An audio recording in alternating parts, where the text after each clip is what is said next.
Volume பாத்தீங்கன்னா 18, 19, 20 rice ஆகும். ஆனா அது டிவி வால்யூம் ரைஸ் ஆகுதுல, அவங்க பிபி ரைஸ் ஆகுது.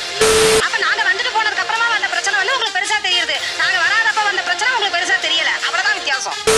அண்ணன் செஞ்சிருவாங்க நம்பிக்கை தான். ஆக்சுவலா இந்த பக்கத்துல என்ன சிக்கல் இருக்குன்னா, நீங்க செய்யறது எல்லாமே எங்க அண்ணன் செய்யறாருன்னு நினைக்கிறீங்க. ஆனா அண்ணனும் அண்ணியும் சேர்ந்து தான் செய்யறாங்க, அவங்களுக்கு ஒரு பங்கு இருக்கு அப்படின்னு நீங்க நினைக்கிறதே இல்ல. ஆக்சுவலா அவங்க பார்த்தா ஊம குசும வேலை தான் சார் பாக்குறாங்க. அல்ல எத்தனை மணிக்கு டிஃபன் தந்தாங்க, இது மாதிரி தான் கேட்போம் சாதாரணமா.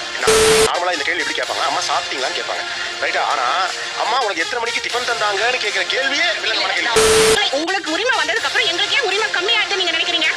இப்ப இதுல நாத்தனார் உரிமைன்னு ஒண்ணு கிடையாதா? இவங்களுக்கு பயம். இன்னொன்னு மெயினா என்ன நடக்குதுன்னா, இங்க என்ன நடக்குதோ அடுத்த செகண்ட் அவங்க அம்மா வீட்டுக்கு போன் போகும். நீங்க ஒரு நாதனாரா இருந்து உங்க அம்மா வீட்டை விட்டு கொடுப்பீங்களா ஹஸ்பண்ட் கிட்ட? சார் அவங்களுக்கு ஒரு பிரச்சனைனா உங்க அம்மா வீட்டை தேடி வராங்கல்ல, அது மாதிரி எங்களுக்கு ஒரு பிரச்சனை நாங்க எங்க அம்மா வீட்டை தேடி தானே சார் போக முடியும். உங்க நாத்தனாரு உங்க கணவருடைய தங்கச்சி, உங்க வீட்டு பொண்ணு, ரைட்டா? அந்த பொண்ணோட பிரச்சனை உங்களுக்கு எப்படி ஒரு காசி பார்க்கும்? சரி, நாத்தனாருக்கு என்ன உரிமை இருக்கு முதல்ல சொல்லிருங்க. எங்க அம்மா அப்பா வீட்டுல ஒரு ஃபங்க்ஷன் நடக்க போகுதுன்னு வச்சுக்கோங்க, என்கிட்ட கேட்கணும், நீ உனக்கு அந்த டே கன்வீனியன்ட்டா? என் தம்பிக்கு பொண்ணு பார்க்கும்போது நம்ம கிட்ட கண்டிப்பா இது பண்ணி தான் முடிவு எடுப்பாங்க பொண்ணு பார்க்க. ஓகே, என் தம்பிக்கு குழந்தை பிறந்ததுனா சார் அவனுக்கு செய்ய வேண்டிய எல்லாம் முதல் செய்யறதையும் நான் தான் சார் செய்வேன். அது என் உரிமை. இந்த வீட்டுல மாமியார் இல்லாத பட்சத்துல அவங்க இடத்துல வச்சு அந்த வீட்டுடைய சம்பிரதாய நடைமுறைகளை நீங்க நாத்தனார தான் கேட்கணும். அது எனக்கு தான் தெரியும் சார். எங்க அம்மா வீட்டு கிச்சன்ல கடைசி வரைக்கும் எனக்கு உரிமை இருக்கலாம் சார். அப்ப எங்களுக்கு பிறந்த வீட்லயும் உரிமை இல்ல, புகுந்த வீட்லயும் உரிமை இல்லையா கிச்சன்ல? உங்க பிறந்த வீட்டுல உரிமை இல்லை, அதுக்கு நான் பொறுப்பு. ஏன் என் குடும்ப விஷயத்தில் தலையிடுகிறீர்கள்? ஐயோ நான் பயந்துட்டேன். ஆட்டுக்கால் சூப்பு அக்கா மாமா கொடுங்க சூப்பா. டேய் உங்க அக்காவுக்கு சூப் வைக்க தெரியுங்கிறத நீ வந்ததுக்கு அப்புறம் தான் எனக்கு தெரியுது. ஒருத்தர் ஒண்ணுமே ரியாக்ட் பண்ணல, அதுக்குள்ள எந்திரிச்சிட்டீங்க. தெரியுமே, கேக்குறதா பாருங்க, சங்கீதான் இருக்கும் அதுல. சங்கீதா கரெக்ட் தான். அங்கூதர வயசுல சங்கீதா. என்ன அப்படி தலையிடுறீங்க நீங்க? அண்ணன் கிட்ட உட்காந்து பேசிட்டு இருப்போம், அங்க கிச்சன்ல இருந்தாங்கன்னா பாத்திரம் தடபடான்னு சத்தம் கேட்கும். அவங்க பக்கத்துல டிவி பார்த்துட்டு இருந்தாங்கன்னா அந்த டிவி வால்யூம் பாத்தீங்கன்னா 18, 19, 20 ரைஸ் ஆகும். ஆனா அது டிவி வால்யூம் ரைஸ் ஆகுதுல, அவங்க பிபி ரைஸ் ஆகுது. உண்மை உண்மை. ஆனா இவங்க வந்தாவே அந்த பிரச்சனை ரெண்டு விதமா போயிடுது, பெருசாக்கிறாங்க. என்னன்னு சொன்ன வந்தா உரிமையா கொஞ்ச நேரம் பேசுவோம், சகஜமா பேசுவோம். அதுக்கு உடனே நீங்க எல்லாம் வந்தா போட்டு கொடுத்துடுறா அப்படின்னு சொன்னீங்கன்னா நாங்க என்ன பண்றது? பொம்பளை ரபடியாச்சே. லா பாயிண்ட்ஸ் எல்லாம் நிறைய பேசுவாங்க சகல. வந்தாவே எங்க மாமியாருக்கு எனக்கு ஒரு வாரம் பேச மாட்டாங்க, சாப்பிட மாட்டாங்க, ஒரு மாதிரி இங்க போ அங்க வா இப்படி அப்படின்னு ஒரு மாதிரி முகத்தை சொல்லிட்டு போயிடுவாங்க. பயங்கரமான கல்லூரி மங்க புரியும்படியா கேட்பா பேசுங்க. அப்ப நாங்க வராத சமயத்துல வீட்டுல பிரச்சனைகளே வரது இல்லையான்னு கேளுங்க, கண்டிப்பா வரும். ஆனா அது உங்களுக்கு தெரியல. அது பிரச்சனை நாங்க பார்த்துப்போம், அந்த அளவுக்கு பெருசா போகாது. நான் வேண்டிக்கிட்டபடியே 10 தேங்காய் கொண்டுட்டு வந்திருக்கேன். உன் சன்னிதானத்துல உடைச்சிட்டு நான் பரப்புறேன்ப்பா. நாங்க வந்துட்டு போனதுக்கு அப்புறமா வந்த பிரச்சனை வந்து உங்களுக்கு பெருசா தெரியுது. நாங்க வராதப்ப வந்த பிரச்சனை உங்களுக்கு பெருசா தெரியல. அவ்வளவுதான் வித்தியாசம். I don't care. என்ன செஞ்சிருவாங்கற நம்பிக்கை தான். ஆக்சுவலா இந்த பக்கத்துல என்ன சிக்கல் இருக்குன்னா, நீங்க செய்யறது எல்லாமே எங்க அண்ணன் செய்யறாருன்னு நினைக்கிறீங்க. சார் இவனை என்ன பண்ண சார்? செருப்ப கட்டிட்டு அடிக்கிறீங்க. ஆனா அண்ணனும் அண்ணியும் சேர்ந்து தான் செய்யறாங்க, அவங்களுக்கு அதுல பங்கு இருக்கு அப்படின்னு நீங்க நினைக்கிறதே இல்ல. அதுதான் சார் கஷ்டமா இருக்கு எங்களுக்கு. ஆக்சுவலா அவங்க பார்த்தா ஊம குசும வேலை தான் சார் பாக்குறாங்க. என்னன்னா போன் பண்றாங்க, நீ உன் பிரச்சனை என்னமோ அதை மட்டும் சொல்லிட்டு போக வேண்டியதானே. வயசானவங்க அவங்களுக்கு வேற அவங்க குடும்பத்து பிரச்சனையே வேற அவங்க நாத்தனாரோ இல்ல அண்ணன்ட்ட சொன்னா கஷ்டப்படுவாங்களோன்ட்டு எங்கள்கிட்ட சொல்றாங்க. இவனை இழுத்து சென்று அரைப்படி கட்டளை காலுக்குள் விடுங்க. அவ்வளவு எறும்பும் மறுகாதலியாக வர வேண்டும். அதை நான் மறுநாள் வந்து பார்க்க வேண்டும். ஒரே நிமிஷம், அவங்க வந்து இவங்க வாயை புடுங்குறாங்க. இவங்க போய் மாமியார் போய் அவங்க கிட்ட சொல்றது கிடையாது.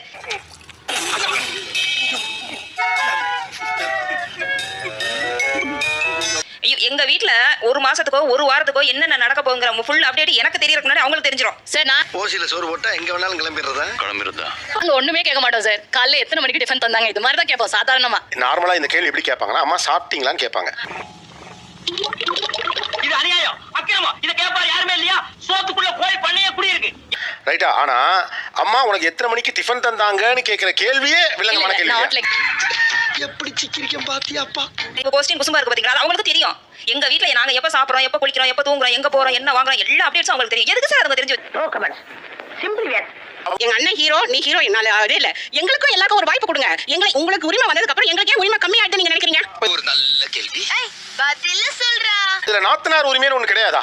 ஒரு பொண்ணு கல்யாணம் ஆகி ஒரு புகுந்த வீட்டுக்குள்ள வரா. செல்வா எங்க நீங்க போங்க. ஐயோ அப்ப எனக்கு யார் கம்பெனி? கமால அப்ப நீ வந்து என்னவா நினைக்கணும்? அவளையும் சேர்த்து வச்சு தான் நம்ம பேசணும்னு நினைக்கணுமோ இல்லையா? அவளை பிரிச்சு வச்சுட்டு என் தம்பி தான் வேணும், என் அண்ணன் தான் வேணும், அவன்கிட்ட மட்டும் தான் நான் எல்லாமே நான் இதற்கு இது பதில் இல்லையே. இல்லை மண்ணா, எங்கள்கிட்ட மட்டும் தான் எல்லாம் நான் உரிமையோட இருப்பேன். அண்ணி வந்து எனக்கு வேற வேத்தாளு அப்படின்ற மாதிரி நீங்க ஏன் நினைக்கிறீங்க? நக்கல்யா அவனுக்கு. உங்களுடைய பர்சனல் விஷயத்திலயோ உங்க கணவன் மனைவியோ நாங்க தலையிட்டோம்னா அது தப்பு. நீ மூஞ்சிய பாத்தீங்களா? இந்த பப்பாளி பழத்துக்கு பவுடர் அடிச்சு விட்ட மாதிரி. இவெல்லாம் நலங்கு வச்சாலும் வீட்டை விட்டு வெளியில போக மாட்டான். நீங்க தனி மனிதனை கல்யாணம் பண்ணல. ஒரு குடும்பத்துல இருந்து ஒரு சகோதரனை, ஒரு மகனை, ஒரு தம்பிய எல்லாரும் இருக்கிறவங்க நீங்க கல்யாணம் பண்றீங்க.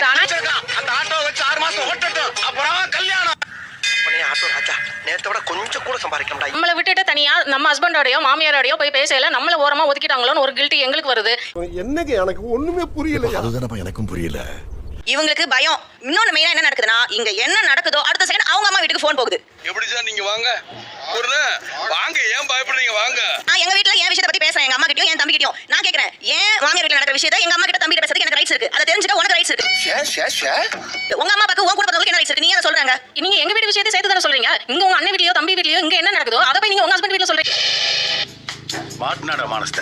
நாத்தனார் யாரும் அந்த மாதிரி சொல்றதே கிடையாது. சொன்னா அசிங்கம் வந்து எங்களுக்கு தான். நீங்க ஒரு நாத்தனாரா இருந்து உங்க அம்மா வீட்டை விட்டு கொடுப்பீங்களா ஹஸ்பண்ட் கிட்ட? சொல்றேன், மக்களுக்காக சொல்றேன். சார் அவங்களுக்கு ஒரு பிரச்சனைனா உங்க அம்மா வீட்டை தேடி வராங்கல்ல சார், அது மாதிரி எங்களுக்கு ஒரு பிரச்சனை நாங்க எங்க அம்மா வீட்டை தேடி தானே சார் போக முடியும். ஐயோ, என்ன வச்சு காமெடி பண்ணலையே. இப்ப நான் வந்து எங்க ஹஸ்பண்ட் வீட்ல எனக்கும் என் ஹஸ்பண்டுக்கு இஷ்யூ, எனக்கும் என் நாத்தனாருக்கும் இஷ்யூன்னு சொல்லிட்டு என் அம்மா கிட்ட என் தம்பி கிட்ட நான் சொல்றேன் சார். இவங்க பண்றதெல்லாம் என்ன சார் அக்கிரமமா இருக்கு சார். இத இவங்களுக்கு என்ன வேலை தெரியுமா? அதுல உங்களுக்கு ஒரு அல்ப சந்தோஷம், நம்ம நல்லா இருக்கோம், நம்ம நாத்தனாருக்கு ஏதோ விஷயம்ட்டு உடனே அவங்க வீட்டுக்கு ஃபோன் பண்ணி சொல்ல வேண்டியது. சூதுவா தெரியாம வளர்ந்துட்டு என்ன பண்ண சொல்றீங்க? அவங்களுக்கு கஷ்டமாட்டு. ஆக்சுவலா உண்மையை சொல்ல போனா காசிப் பேசணும். இவங்களுக்கு இந்த மாதிரி நடந்திருக்கு அப்படின்றது எங்க அம்மாக்கு நான் தெரியப்படுத்துறேன். எம்பி இருக்காரு, நான் அவரை பார்க்கணும். நீங்க யாரியா? நான் ஒரு எம்பி தான். வாங்க. அதான் நான் சொல்றேன் கேளுங்களேன். உங்களுடைய நாத்தனாரின் பிரச்சனை இது. உங்க நாத்தனாரு உங்க கணவருடைய தங்கச்சி, உங்க வீட்டு பொண்ணு, ரைட்டா? சரி சார், நீ எந்த வீடு கட்டிருக்க? மாப்ள, இவன் எங்க வீடு என்ன? ஏற்கனவே இருந்த வீடு இருக்குல்ல, போன வாரம் பெஞ்ச மலையில ஒரு வாரம் கரைஞ்சிருச்சு. அந்த மண்ணி அள்ளி பூசிட்டு வீடு கட்டிருக்க விஷயத்தை வாங்க பத்திரிக்கை கொண்டு வர. அந்த பொண்ணோட பிரச்சனை உங்களுக்கு எப்படி ஒரு காசிப் ஆகும்? அதுக்கு என்ன உரிமை இருக்கு முதல்ல சொல்லுங்க. எங்க அம்மா அப்பா வீட்ல ஒரு ஃபங்க்ஷன் நடக்க போகுதுன்னு வச்சுக்கோங்க, என்கிட்ட கேட்கணும், நீ உனக்கு அந்த டேட் கன்வீனியன்ட்டா, நீ வருவியா அப்படின்னு என்ன கேட்டு தான் அந்த டேட் வைக்கணும். அண்ணன் தம்பிக்கு பொண்ணு பார்க்கும்போது நம்ம கிட்ட கண்டிப்பா இது பண்ணி தான் முடிவெடுப்பாங்க. பொண்ணு பார்க்க ஓகே, அண்ணன் தம்பிக்கு பொண்ணு பாக்குறப்ப நம்மளே கேட்க உரிமை இருக்கு. எப்படி? அதான் முதல்ல நானே யோசிக்கிறேன்.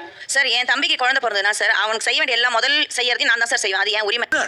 அவார்டா கொடுக்குறாங்க, இப்படி ஆக்ட் பண்றியா? எங்களோட அம்மா வீட்டு சம்பிரதாயம் என்னங்கறத எங்களை கேட்டு தான் செய்யணும்.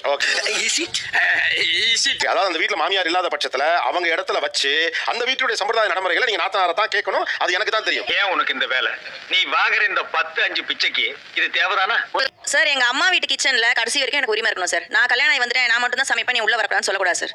அது நம்மளுக்கு ஒத்து வராதுங்க. அப்ப எங்களுக்கு பிறந்த வீட்லயே உரிமை இல்ல, புகுந்த வீட்லயே உரிமை இல்லையா கிச்சன்ல? உங்க பிறந்த வீட்டுல உரிமை இல்ல, அதுக்கு நானா பொறுப்பு? இந்த கிளி கிளிக்கிறாள் எந்த ஒரு காரியா இருப்பா? அவங்க கிச்சனுக்கு வருவாங்க சார், வந்துட்டு என்ன சிங்கே கழுவாம வச்சிருக்க, அந்த குறை சொல்லக்கூடாது இல்ல, பத்த வச்சுட்டு போற மாதிரி தானே சார் பண்ணுவோம். ஓவரா தான் போய்கிட்டு இருக்கோமோ? கிச்சனுக்குள்ள இடம் கொடுத்தா தான் கலகம் பண்ணி விட்டுறீங்கிறாங்க சார். அது நம்ம பார்க்கும் போதே அப்படி தெரியுது சார். ரொம்ப ரொம்ப சாரி சார். அப்படிதான் நான் பேசுவேன். ஏன்ட்ட சொல்லுங்க, ஏன்ட்ட உரிமையா சொல்லுங்க. பொதுவா வந்து மாமியார் கேக்குற மாதிரியும் அவங்க தம்பி கேக்குற மாதிரியும் சொல்லாதீங்கன்னு தான் நான் சொல்றேன். இவ்வளவு கோவக்காரன் நம்மளுக்கு தெரியாம போச்சே சார். அது நம்ம நான் தான் பெஸ்ட்னு காட்டுறதுக்காக அதை சொல்லிடுறது. அப்ப இப்படி பண்ணா அவங்க எப்படி கிச்சனுக்குள்ள வர்றது? நல்ல மனசுமா அப்படித்தான் இருக்கணும். நீங்க உரிமை எடுத்துக்கிறேன் பேருன்ட்டு அவ கிச்சனை சரியா மெயின்டைன் பண்ண மாட்டேங்கிறா. அடுத்து என்ன பண்ணுவீங்க? புள்ளைய சரியா வளர்க்க மாட்டேங்கிறா. ஒண்ணு குடித்தாங்கய்யா, ஒண்ணு குடித்தாங்கய்யா. மறக்காம சர்ப்ரைஸ் பண்ணுங்க. தேங்க்யூ.